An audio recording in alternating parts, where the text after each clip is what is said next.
Mbjelljet vjeshtore kanë kaluar fazën optimale kalendarike, megjithatë kushtet klimatike dhe temperaturat e lejueshme për mbjellje janë duke u shfrytzuar nga fermerët. Agronomi Alirami Saliu konsideron si të rëndësishme dhe inkurajuese gatishmërinë dhe përkushtimin e fermerëve, të cilët janë duke i përmbushur objektivat për mbjelljet vjeshtore, ndërsa vonesa e mbjelljeve është pasojë e sasisë së tepërt të rreshjeve, ku ajo lagështia e tokës dhe klimës ka ndikuar direkt në vonesën e mbjelljeve vjeshtore në rajonin e Pollogut dhe Mëxhër. Farmerët kanë qenë në situatë të palakmueshme për arsye se nuk kanë mundur fillimisht të bëjnë vjeljen e misrit si kulturë pranverore, domethënë t'i lëshojnë në sipërfaqet apo t'i lirojnë sipërfaqet për mbjelljen e kulturës së grurit. Kjo nuk do të thotë se kjo vonesë e mbjelljes do të reflektohet në prodhimtarinë finale të grurit, për arsye se është rëndësishme më mirë edhe pse ekzistojnë afate kalendarike për mbjelljen e kulturave, në përgjithësi kulturave bujqësore, në veçanti të kulturave vjeshtore, por megjithatë më e mira është që një kulturë bujqësore të mbjellet në momentin kur kushtet klimatike dhe toksore mundsojnë mbjelljen reale të saj, sesa të ndjeket afati kalendarik. Në situata tregon se kemi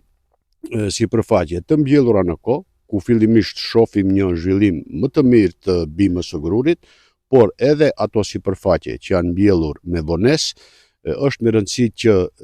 gruri kaloje periudhën apo fazën e jarrovizimit dhe pas kësaj faze, me siguri këto vonesa që janë bë në mbjellje për arsye të ndryshme, besoj se nuk do të reflektohen në rendimentin final të kulturës së grurit.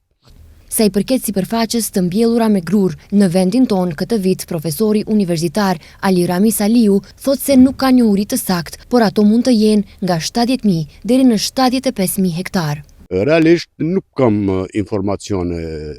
të detajuara në atë drejtim, po llogaritet se diku në nivel republikan, bisedojmë për periudha më herët, sipërfaqet e përgjithshme me kultura bujqësore vjeshtore, konkretisht me grur, janë diku 70 deri në 75.000 hektar. A janë këto sipërfaqe të mjaftueshme për të siguruar sasinë e nevojshme të miellit? Nuk janë, për arsye se Maqedonia ka ende sipërfaqe të lira, ne jemi dëshmitar të ngjeljes së sipërfaqeve në formë të djerinave, janë arsye tjera ato të cilat reflektohen në këtë drejtim. Ai foli edhe për shkaqet pse shumë hapësirat e tokave bujqësore janë të pashfrytzuara, duke potencuar çmimet në treg të kulturave bujqësore dhe fuqinë punëtore. Sipërfaqe që i shohim për fat keq që nuk janë të mbjella ose që ngelin djerina, posaçërisht viteve të fundit, janë si rezultati një kompleksi faktorësh. Një nga faktorët është edhe ai që e përmendet, do të thonë çmimet e ulta të prodhimeve bujqësore, veçanërisht çmimet finale të prodhimeve bujqësore, shpenzimet e ngritura në drejtim të prodhimit të këtyre kulturave, ndërkaq besoj se është e më e rëndësishme mungesa e fuqisë punëtore. Ju jeni dëshmitar të uljes drastike të sipërfaqes mbjellur në atë formën tradicionale që jemi mësuar ne të kultivojmë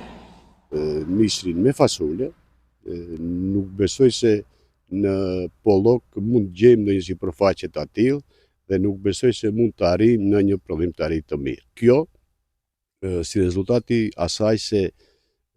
kjo formë e kultivimit të fasoles me bashkëshoqërim me misër kërkon një fuqi punëtore për shkak të mungesës së mekanizimit të vjeljes fasoles. Kjo kërkon një fuqi të madhe punëtore, ajo mungon, plus edhe kushtet klimatike të cilat bishundojnë në vitet e fundit. Fal kushteve atmosferike dhe temperaturave të përshtatshme, bujqit do të realizojnë mbjelljet vjeshtore ashtu siç kanë planifikuar.